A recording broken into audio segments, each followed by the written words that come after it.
Bismillahirrahmanirrahim. Assalamualaikum warahmatullahi wabarakatuh. Waalaikumsalam warahmatullahi wabarakatuh. Selamat pagi dan salam sejahtera untuk kita semua.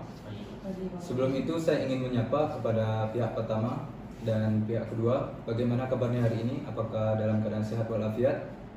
Alhamdulillah. Kalau semuanya sehat, semoga mediasi kita hari ini berjalan dengan lancar.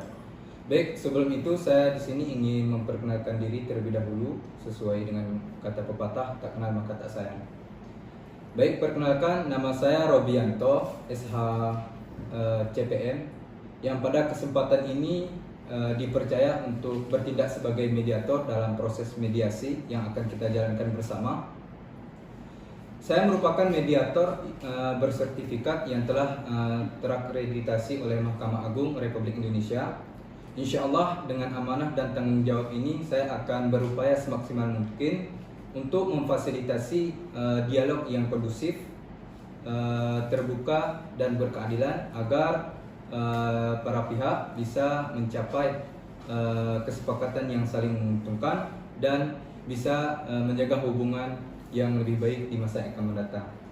Dan ucapan saya terima kasih kepada Bapak dan Ibu yang telah mempercayai saya sebagai mediator dalam menyelesaikan sengketa ini. Baik, untuk awal proses mediasi kita ini, saya ingin dari masing-masing pihak untuk memperkenalkan diri terlebih dahulu. Bisa dari pihak pertama. Oke, perkenalkan nama saya Rizky Ananda Rahman, Pak. Saya bekerja sebagai pegawai negeri sipil di Kota Lok Sumawe dan bertempat tinggal juga di Lok Sumawe, Pak. Terima kasih. Baik, terima kasih Pak Rizky. Selanjutnya kepada Ibu. Baik, terima kasih Pak Mediator. Perkenalkan, nama saya Lydia Atika Abdi. Saya di sini adalah seorang ibu rumah tangga dan saya beralamat di Kota Lok Sumawe. Baik Bapak Ibu, terima kasih atas kesediaan Bapak Ibu untuk hadir saat ini dalam usaha kita menyelesaikan persoalan Bapak Ibu dalam bentuk mediasi. Proses ini adalah untuk mencari kesepakatan demi kebaikan kita semua. Proses kesepakatan ini memang sesuai aturan pasal 1 ayat 7 Perma nomor 1 tahun 2016. Adapun saya sebagai mediator merupakan pihak netral yang membantu Bapak Ibu dalam proses perundingan guna mencari berbagai kemungkinan penyelesaian sengketa tanpa menggunakan cara atau memutus perkara dengan memaksakan sebuah penyelesaian.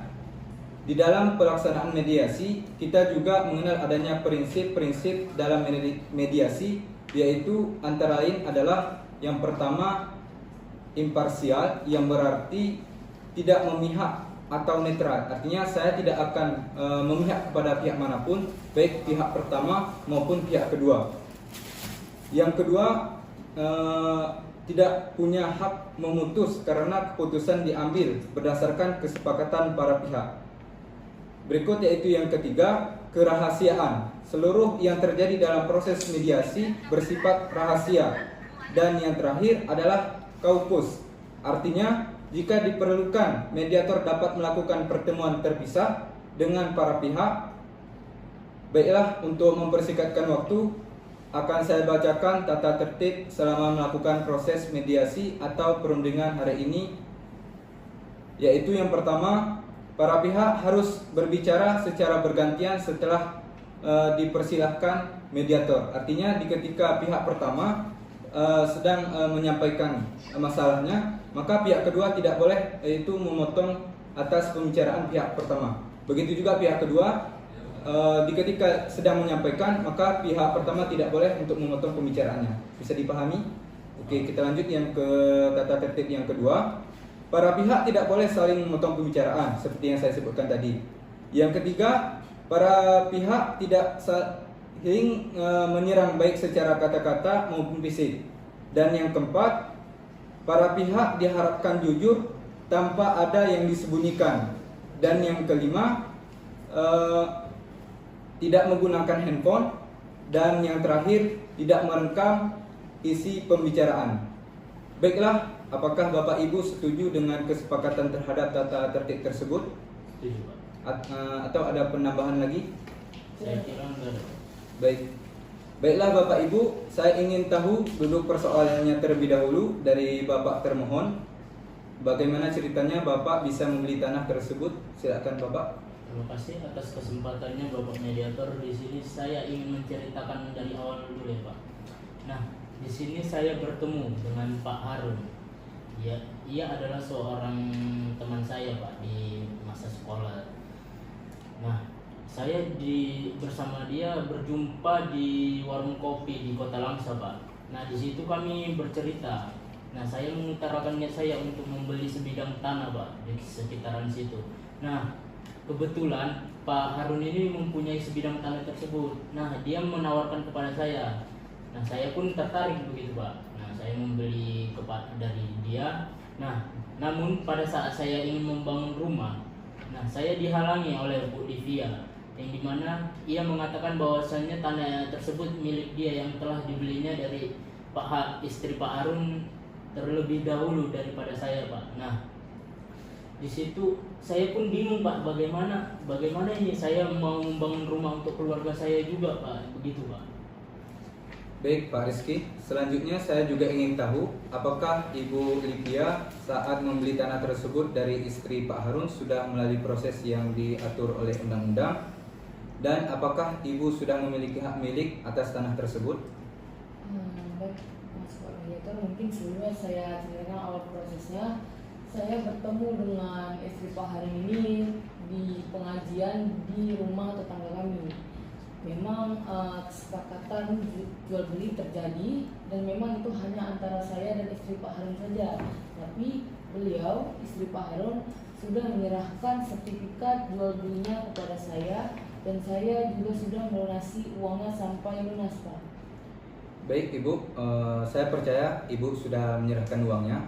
Tetapi apakah suami teman Ibu yang menjual tanah tersebut mengetahui proses jual beli Ibu dengan istrinya?